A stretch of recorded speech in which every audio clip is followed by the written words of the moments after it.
Everyone ready? This is the SEC Insider Hit. Presented by your local Farm Bureau Insurance agent. Go local. Go with a home team.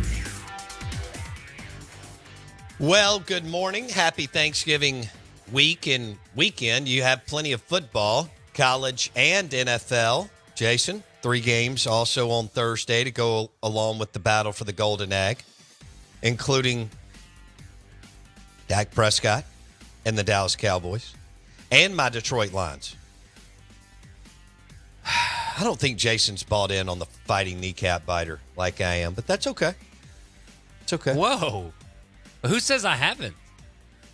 I get they're NFC North. They're not my favorite team, but everybody cheers for like teams who have been bad in the past and when they're actually good.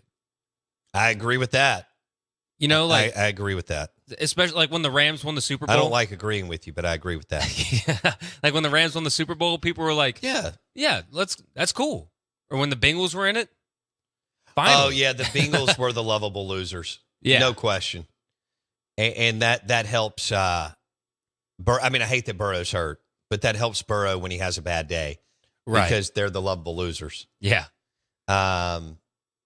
So the Tito's Vodka Bloody Mary game for Thanksgiving, as you know, is Packers Lions.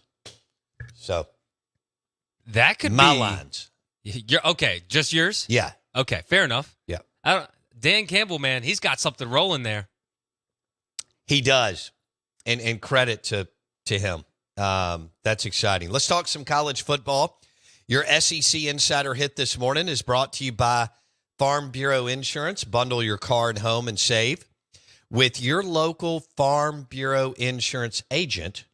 And then Tom Lugan, well, we've got a couple of guests here. Lugan Bill, don't forget, will join us at 9:30. We'll talk Golden Egg and some of the other games. He's got Texas Tech, Friday night primetime, ABC. So some crazy storylines over there. But Lugan Bill had the UCLA Southern Cal game over the weekend, which who would have thought this? But Lincoln Riley may find himself, in a bad spot sooner than later. You take the job, you're this hot little thing. You hadn't had to build Oklahoma, Stoops. Again, trust fund baby job. Everything was built, handed you the keys. Everything was in play. It's like walking into a business that, generates, I don't know, $800 million a year and makes $200 million. Now, that doesn't mean you can't run it in the ground over time, but it's going to take some work. Yeah, you don't have to do much to keep it rolling. Right? Yeah. Okay? And so that's what Lincoln Riley walked into. And he's out at Southern Cal. Now, Hugh Freeze, did you see that coming? Not at all. Not one bit. Getting smoked? Ooh. Jerry Kill. And he lost to them at Liberty last year and then lost to New Mexico State again this year. Yeah. And New Mexico State, what are they like? I think they're 8-3. They are 8-3. Like that's actually not a bad team. I know. The way that Ole Miss played against ULM the first half, I wouldn't want to play them. Come on. Oh, man. Okay, so Ole Miss started off as a 13.5 point favorite. It's now between 11 and 12.5, depending on your book of choice. I was looking at Vegas Insider this morning. FanDuel's 12.5. Most of the others right now are 11.5. Will it go back up? Where did you get it? Did you go ahead and get in and buy in yesterday? As far as the Golden Egg game, it's rare that we get lines like that for a game like this. I mean, that's a big line starting out at 13, and there was a couple of more that you could get it at 13 and a half. There's still a spot you can get it at 12 and a hook this morning on FanDuel. Caesars right now has it at 11 and a hook. So that's where we are as far as the Golden Egg game. Now, this will be a massive, Ole Miss, I think Lane can name his number. When was the last blowout by 20-plus points? Nick Fitzgerald? Because what was that score? 55? Was that 55-20? 55-20, yeah. What was 2018, Joe Moorhead? 31-0 or 31-3? So Ole Miss wants one of those 20-plus wins. There's not that many of them. You can go back to Houston Nutt in 08, 45-0. Go ahead. State actually won in 2018, 35-3. Damn, it was 35-3. All right. The Out of Bounds Show, ESPN 105.9 The Zone. I'm your host, Bo Bounds. Good morning. Welcome in. Twitter handle at Bo Bounds. Twitter was nuts yesterday. People were losing their minds over some of the things that we were talking about. So basically the last big blowout, Jason, was 2018? Yes, because then it was 21-20, 31-24, 31-21, and then last year, 24-22. Okay. So, yeah, 2018, and then, 2016 was 55-20. That's that Nick Fitzgerald game. Okay. All right, so that's just a little bit of, the last, I don't know, sounds like Jason went back about 8 years or so, maybe 9, as far as 20-plus point wins for the battle for the Golden Egg. Lane Train and Ole Miss have every opportunity to win by 20-plus. That is a bad football team. In fact, I woke up thinking, well, Will Rogers is playing, and Woody Marks may play a little bit, and they may look better, and will look good. The receivers were horrendous, and the Mississippi State offensive line couldn't move Southern Miss in the first half. And it got to 26-20 in the fourth quarter, and then they did what they needed to do, and winning's winning. 41-20. I'll say this, Mississippi State's come a long way. Usually when they're on their second interim coach, Arnett and Greg Knox. Think about that in less than 12 months. And for years, as y'all know, for decades, Mississippi State liked to lose in football. And then Jackie Sherrill and Mullen showed up, right? And even Moorhead had winning seasons in Leach. But for decades, they made it as hard as it could be in the Sun Belt, especially considering where you're located. And so this team's a disaster. It doesn't have enough Power 5 talent. It hasn't had, the right coaching. The strength and conditioning's been horrendous. They don't even look like they have years past. Not sure what happened January through August. But somebody's going to answer for that too. But I'll say this, man. You have 5 wins. You're going to finish the season with 5 wins. Think about how far you've come since Jackie Sherrill took over in 1991. Because usually if you were on your second interim coach and you were as bad as this roster is, you know what you would be going into this game? You'd be 2-9. So you have something that you have done, and this means something. You have raised the floor. Credit to Sherrill, Mullen, Byrne, Strickland, Leach. Those are the Keenum. Those are the main ones. And Dak, I could go into players like Dak, right, but you know where I'm going. So yeah, Sherrill, Byrne, Keenum, Strickland, Leach. You've raised the floor. You don't have a good football team, and you have 5 wins. You usually would be 1-10 going into this. I know they used to play 11 games. Stay with me. You'd be 1-10 going in this game, or 2-9. So there is. I hear all the doom and gloom. You're in 3 games. You're 3 or 4 games better than you would have been in 1988, or even 2000. And what did Sherrill do his last year? 2-10, 2003. So that's something to think about. The Ag Up Equipment text line, 601-885-3776. All right, Jason, let's talk about the coaching search. And I've talked about unicorns, and people don't understand, and this is insane to me. This tells me how much, and I get it. People have other jobs, and they're busy, and they just don't know. But people don't understand that Gus Malzahn is a unicorn on your list, and he would be number 1 on the unicorn list. Okay? And Gus was a proven coach at Auburn, and he's done a good job at Central Florida. And unicorns are usually long shots. And I would think that Gus is a long shot. You'll have to load the boat. Timing will be right. Now, Arkansas's not moving. John Tyson Foods, loves him some Gus Malzahn. Loves him some Gus Malzahn, Jason. But evidently, the mafia up there doesn't G-haul together as much as you would think. So Tyson, the Waltons / Walmart, Reynolds, and J.B. Hunt, they don't get down with the get down together. They don't band together? I think it's just too many billions and billions, too many big jets that you can shower and sleep in, own too many islands, the whole thing. All right? And so I thought for sure Arkansas would move off of Sam Pittman. Jason, did you? I thought so too. Yeah. I mean, and I know it's 11. I mean, I know, well, it depends on what happens here, but it's 11 to 16 million, depending on how he finishes. But that is a drop in the bucket for the companies and families that I just named. Now, there are many in those families that don't care. They've got affluenza. They're worried about charity organizations, ideology, and all kinds of crazy stuff. Okay. And they can do whatever they want, right? I mean, you know, when your dividend checks $3 billion a quarter, what are we doing? Jeez. All right. Yeah. So here's the deal. I think they wanted to go ahead and let Pittman go and make a move on Gus Malzahn, maybe Barry Odom.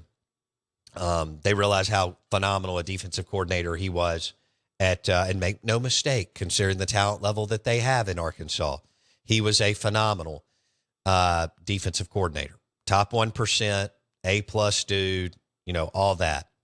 But now that they're not moving off, what does that mean for Mississippi State? Well, it may mean that you can get Gus Malzahn or Barry Odom. Now, I know a lot of people want Jamie Chadwell. Then it gets into a gray area. I don't know if you can really get Jeff Traylor to leave the state of Texas and UT San Antonio. And then you start to get into tier 1, which is fine.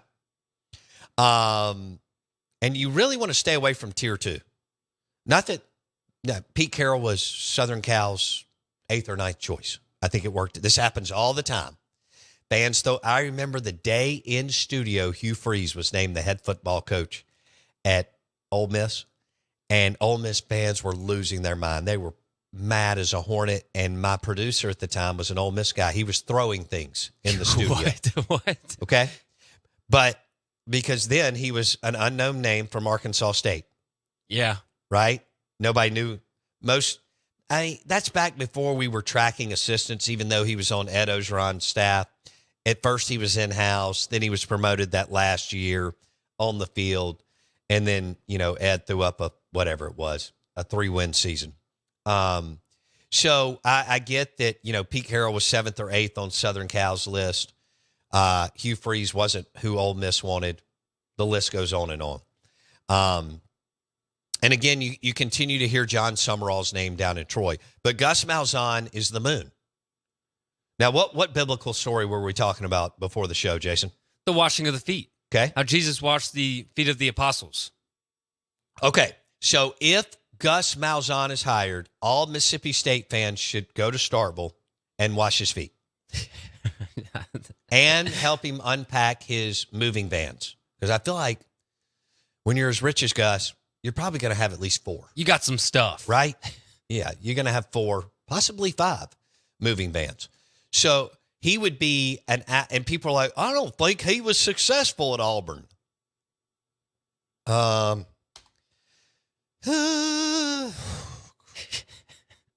Barrel IQ. Anyway, I can't help you there. The guy did one hell of a job, and he caught Nick Saban at a time when Nick was what? Jason? Rolling. In his prime. Yeah. I mean, the scariest teams in college football. And Chizik really bottomed out that last year. Yeah. And Gus had to go in and clean it up. He eventually ended up in the national championship game and was 50 seconds away from winning the national championship against Florida State and Jameis Winston. And who was that awesome wide receiver for him? They caught the pass in the middle of the end zone to win it with 50 seconds left. Went on to play in the NFL. Hell of a ball player. So Gus took a Georgia defensive back and converted him to a quarterback and led them to a national championship game against Florida State. Let's check the text line. I know some of these people will know it. Well, we'll get it here in a second. The Ag Up Equipment text line, 601-885-3776. Driven by your next John Deere tractor from Ag Up Equipment. We want to hear from you this morning. Who would you like for Mississippi State to hire? 601-885-3776. Jason wants Sylvester Croom, but he's an Ole Miss fan. Okay? He either wants Sylvester Croom or Joe Moorhead. Not going to go that direction, but that's who Jason continues to advocate for. Who would you like to see as the next head coach for Hail State football? As this thing has gone off the rails and, you're going to have to rebuild this right. And you can now. Combination of high school and portal. You'll have to go heavy portal. This is not ideal, but you'll have to go heavy portal and, probably 20 and hope to hit on 8. Combo of 3 to 4 on each side of the football. But you got to go get a dual threat dude that the drill, that can be a playmaker and run all the components of the offense. And that's not a shot at Will Rogers. He was a solid plus good player in the air raid. And on Saturday, he should have had what, Jason, 350 yards if his wide receivers would have caught the football. Yeah. But that was an absolute disaster. Whether it was their offensive line trying to open holes or the 9 balls that were dropped. And by the way, it was everybody. It wasn't just one dude.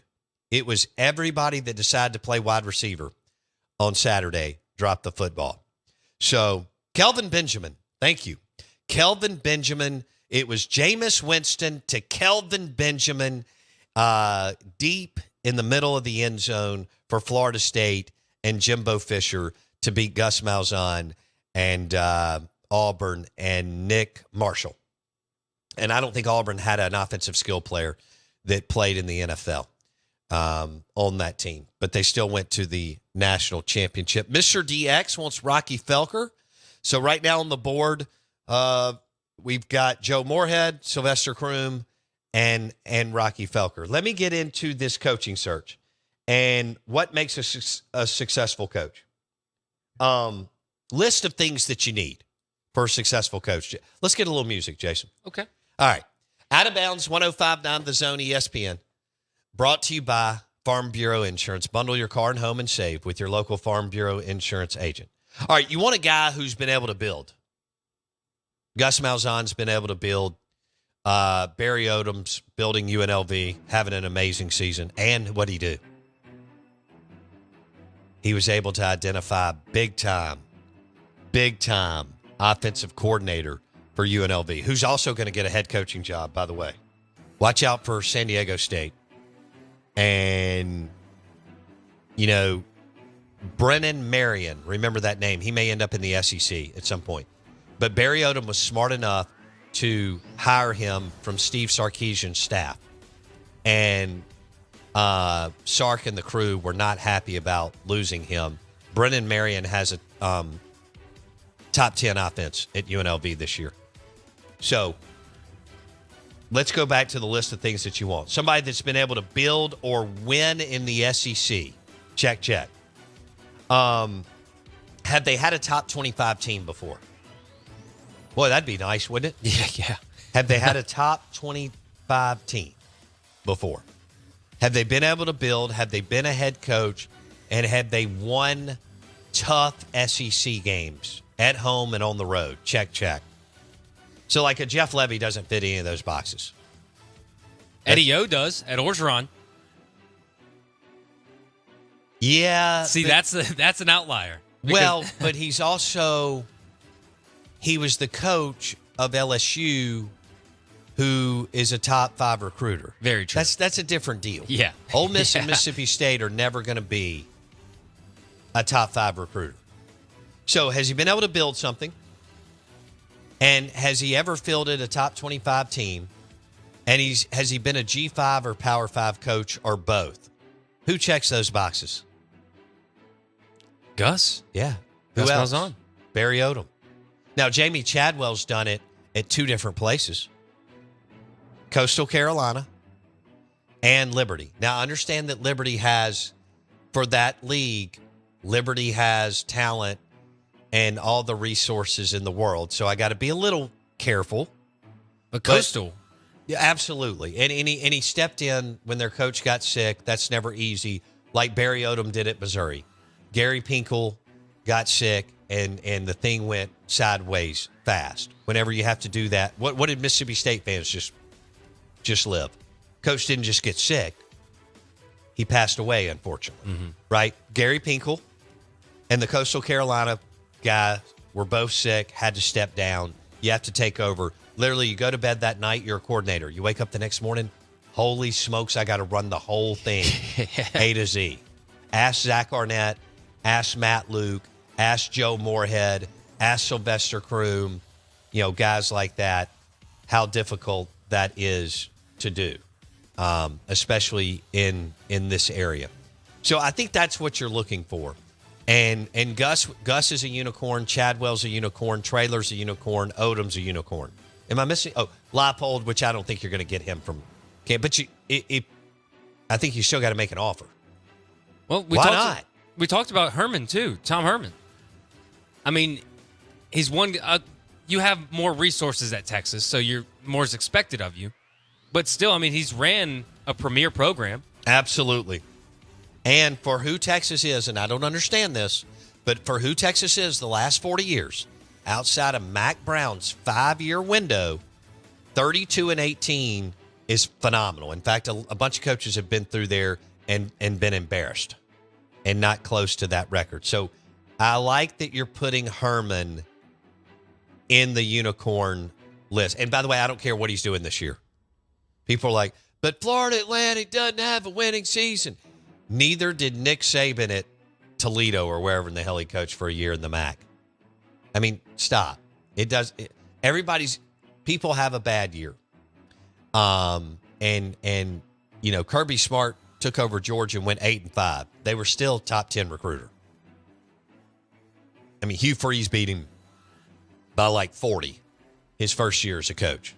And that Ole Miss team didn't go to a bowl. Now, they should have, but kind of the wheels fell off for a variety of reasons. I'm not going to go down that road. We are the Out of Bounds Show. We're brought to you by Rick's Pro Truck. Boy, have they got some Christmas happies. RPT is loaded up in Gluckstadt and Flowood.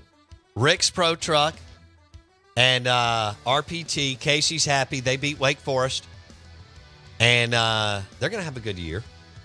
No doubt. And he's a Notre Dame fan, so make sure to tell him that it's the most overrated football program post-World War II. Yeah. Well, I was going to say Michigan, but I actually think Michigan's done more.